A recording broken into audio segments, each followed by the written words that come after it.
দেখো মুখটা দেখো, কিচ্ছু জানে না, ও কিচ্ছু জানে না। আমি একটু বাজারে গেছি, ও ঘুমিয়েছিল, দেখো বিছানায় ঘুমিয়েছিল। আর দেখে নাও, এই যে বালতি ভর্তি 1 কিলো মুড়ি ছড়িয়ে ফেলে।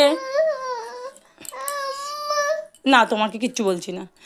দেখো সব, দেখো মুড়ি, এদিকে দেখো ঠাকুরের সমস্ত কিছু, দেখো ঠাকুর, এই দেখো পলতে, দেখো বিস্কুট, এই দেখো সব কিছু ছড়িয়ে ফেলে। আবার এই দেখো ঠাকুরের, দেখো আবির আবির, সব কিছু নিয়ে ছড়িয়ে ফেলে কি করেছে দেখো।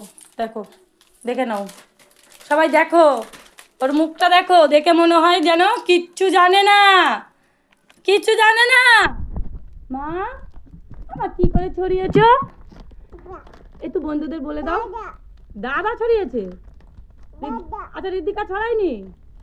সব দাদা দাদা, ঠিক আছে, দাদাকে বকা দিয়ে দেবো। বন্ধুদের টাটা করে দাও তাড়াতাড়ি, আগে বন্ধুদের টাটা করে দাও, বলো টাটা। বলো আমি দুষ্টু করেছি, আমাকে তোমরা কি বলছো? দেখো আমি দুষ্টুমি করেছি, বলো। দাদা দাদা বললে হবে না। দেখো টাটা, আজকের মতন টাটা বলে দাও।